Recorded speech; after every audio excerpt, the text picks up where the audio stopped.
Són les 10 i 22 minuts del matí. De fet, l'1 de setembre s'acaba la concessió de l'AP7 de Vila-seca fins a la Jonquera. Fa una mica més d'un any ja es va alliberar el tram sud de l'AP7 entre Vila-seca i Alacant. Al setembre també s'acabaran els peatges de la C32 i la C33 que afecten sobretot el Maresme, i també s'aixecaran els de l'AP2 que passa per les demarcacions de Tarragona i Lleida.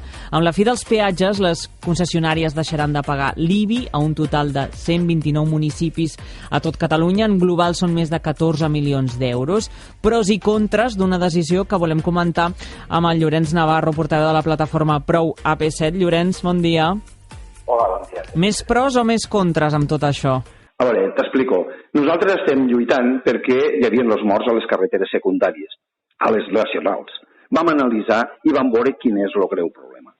I el greu problema és que això és un treball fet, preparat i estudiat des de fa molts anys. El senyor Salvador Alemany, president d'Abertis en el seu moment, assessor d'Artur Mas, ja tenien preparat que quan les autopistes anessin finalitzant, quedar-se-ho tot, autopistes i autovies. Això ha passat a nivell nacional, fa anys que estan treballant-ho. I què tenen? Doncs tenen els partits polítics i els governs a les seues mans, perquè qui vos penseu que està construint els hospitals, les casernes de Mossos? Qui construeix la línia 9 del metro? Doncs són les grans empreses. Realment, nosaltres estem a les seues mans. Els nostres polítics no estan defensant els nostres interessos, estan defensant els seus interessos. Per què?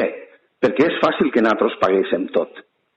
Senyors, estan utilitzant les paraules per a mi que són sagrades, canvi climàtic, renovables, contaminació. Tot se ho estan quedant perquè s'estan aprofitant que es volen quedar. I aquí tenen que estar desperts la ciutadania. Ja no es parla de països, no es parla de sigles. S'està parlant de que hi ha empreses que van a privatitzar la nostra terra, les nostres vies públiques. Això és un gran negoci. Això, si ho comparem, la comunitat de veïns, que arriba un moment que ho portàvem nosaltres, ho portàvem els veïns. Després contractem a una gestoria. Aquesta gestoria és la que ens assessora, la que ella cobra. Ens ha facilitat la vida. Molt ha facilitat, o al cap d'un temps arribem a desconfiar. Per què? Perquè li donen sempre la mateixa empresa que faci el manteniment. Les empreses d'ascensor, les assegurances, es comencen a muntar els preus del cost, que n'hi haurà que són bones, no vull ficar-me malament. Sí, no, però ara, és un paral·lelisme. Ara ha arribat un moment que les empreses grans se n'han donat compte que el gran negoci està en lo públic, en privatitzar tot lo públic. I si te'n dones compte, tots els municipis estan treballant les mateixes grans empreses. Són els que ens fan la neteja, són els que gestionen quasi que tot. Ha arribat un moment que l'empresa de l'ascensor ara ens diu a la comunitat de veïns que tindrem que pagar per muntar a l'ascensor. Home, si l'ascensor l'hem pagat nosaltres, si l'ascensor ja paguem per mantindre's, de la quota ja paguem. No. Ara, és que hi ha persona que viu a un baix i ella no l'utilitza. Sí, però això és una comunitat.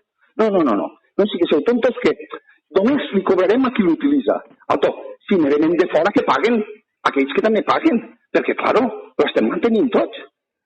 Arriba un moment que és pervers, que la porta de l'entrada de l'edifici també s'haurà de pagar, perquè la mateixa empresa de l'ascensor és la que gestiona el que és l'obridor, l'automàtic. Llorenç, entenc per les teves paraules que no és una sorpresa per vosaltres deixar de pagar per tornar a pagar d'aquí 3 anys. Moltíssims anys que estem treballant. Nosaltres pertenecem al món veïnal. El món veïnal, nosaltres anem a les reunions i conferències en la Confederació de Federacions del País de tota Espanya i nosaltres ho estem explicant. No estem competint contra 4 xitxarel·los. Això, hi ha empreses que tenen càtedra. Abertis té càtedra. Té persones que se'ls ho paga per pensar de quina manera. Vostè se creu que aquesta campanya de bombo i platillo, ara que ve la gratuïtat de la AP7, que ha sigut la mamella aquí a Espanya, de la AP2, de la C32 al seu pas pel Maresme, és una casualitat. Vosaltres sabeu quan val una campanya publicitària com la que s'ha arribat a fer, que només s'ha parlat d'això? Doncs senyores, no ens equivoquéssim. Estem competint i estem lluitant contra grans empreses que hi ha entitats bancàries que volen controlar-nos tot que estirem passant per un portal on mos cobraran per entrar, per sortir. Mos cobraran per tot. Estirem completament controlats. I Llorenç, què diu a aquells municipis que no estan tan d'acord, perquè amb la fi dels peatges les concessionàries deixaran de pagar un total de 129 municipis, un impost que suposa, diuen, més de 14 milions d'euros. Espera, t'explico el més graciós. Quan he fet la comparativa de la comunitat de veïns, les comunitats, les gestories estes venen a ser com els ajuntaments. I després l'associació d'estes són l'administració central. ¿Vale? Cada ajuntament és una gestoria d'estes. Tots estan acontentats. A veure si te penses tu que l'ànima de la Caixa ho feia per capritxo, invertir en els ajuntaments en subvencions. Mira, Abertis, l'empresa Abertis, en la AP7, durant 40 i pico d'anys no va pagar només que el 5% de l'IBI. Estava quasi pràcticament al nivell de la Iglesia. Exent, quasi. Només van pagar els últims 3 anys el 100%.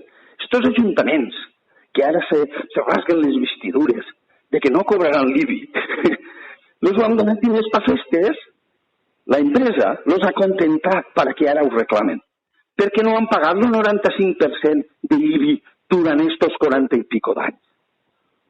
Ho entens? Ara és perquè reclamen això? Per què no ho reclamen? Per què? Perquè ja estava dins el contracte d'Abertis. El contracte en l'empresa Abertis, la Magdalena Álvarez, al 2006, va firmar un document on los ho assegurava, per fer el tercer carril, los ho assegurava la Caixa del 2006 i un augment d'un 2%. Tot el que no fos això, li tenim que pagar. Estos tractes al pur estil Castor són depravats. Llorenç, quin serà el vostre full de ruta ara, davant d'aquest anunci? Què fareu? A veure, nosaltres estem treballant moltíssim i a més podem debatir-los tot, encara que siguin persones molt preparades, perquè estem parlant de que han contractat i tenen contractat. A les millors persones que t'explicaran que és inviable, que és impossible, que no es puguen mantindre. Estem mantenint 26.000 quilòmetres de carreteres de tota Espanya, a pesar de que les empreses que s'ho estan adjudicant són ells mateixos, que han encarit el preu. I clar, volem explicar-ho. L'únic que tenim és un petit problema, que ells tenen la majoria de mitjans de comunicació. I per a nosaltres no és fàcil, això. Però te puc garantir que el més important és salvar vides. I les persones que van per una carretera que té més d'un carril podem evitar la mort del 80% que es produeixen en xocs frontals.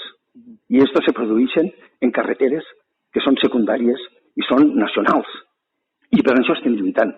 I estem lluitant perquè el mateix que ens està passant en les carreteres, que volen la privatització, i aquí els ho agafo i ho dic, tots els nacionalistes, siguen del país que siguen, que se'n donin en compte que ens estan venent les carreteres. Aquesta empresa porta molts anys donant-los diners per a quedar-se-ho. El que passa és que tenen temor de perdre vots. Ara, utilitzen la paraula Europa. A Alemanya un turisme no ha pagat mai per anar per l'autopista. Mai en la vida. Tant que parlen de que Brussel·les exigeix l'eurovinyeta i la vinyeta, a Bèlgica no tenen vinyetes. Però alto, què passa? Contra més empobrit estàs, més acceptes tot el que et fan. Contra més sumisos mos tenen, tenim capacitat de desinformar-nos. Te podem garantir que si mos disposeu de temps, vos podem explicar. Portem 6 anys intensament, un grup de molta gent i molt preparats, donant-me un compte d'unes aberracions brutals, on estem parlant de que s'estan quedant les neteges dels municipis, les renovables, tots els diners que ara vindran d'Europa, qui penses que els gestionarà? I saps qui els pagarà? Nosaltres. Per això m'ho hem de donar compte. És que estan gestionant aquestes grans empreses des de les residències d'avis fins tot. Avui en dia te construeixen un hospital o la caserna de Mossos o la presó de Brians, te la construeixen a 30 anys perquè ells te la financien i després ells fan el manteniment. Mos tenen agafats per tots els cantons i la ciutadania traga. Senyors, no mana ni la dreta ni l'esquerra. Mana el poder econòmic. I això és molt trist. I té noms i té cares. Però el que passa és que molts desinformen i la ciutadania no ens donem compte que només volen impostos, impostos, impostos. No se'n donen compte que estan jugant en la vida de les persones. La salut de les persones l'estan perdent. Persona que no arriba a pagar, que no arriba a menjar, que volen estudiar i no poden anar-hi. Aquesta és la nostra lluita, les persones. Doncs, Llorenç, queda clar el vostre missatge, queda clara també la vostra lluita. T'agraeixo molt que hagis acceptat entrar en directe a Ràdio 4 per explicar quina és la vostra posició al respecte. En seguirem parlant de ben segur. Tenim 3 anys per endavant per veure què passa. Llorenç Navarro, portaveu de la plataforma Prou AP7. Gràcies, Llorenç. Gràcies a vosaltres. I el dia 31 vos esperem per a recuperar les nostres vies i que mai més tornarem a pagar. Mai més tornarem a pagar. Perquè tenim que demostrar que hem de dir prou. Perquè si no mos plantem, arribarà un moment que mos hauran ficat la corda al coll i mos hauran penjat. Felicito a les ganes que tinguen de lluitar. I vosaltres, gràcies pel programa. Gràcies, una abraçada, cuida't. Una forta abraçada.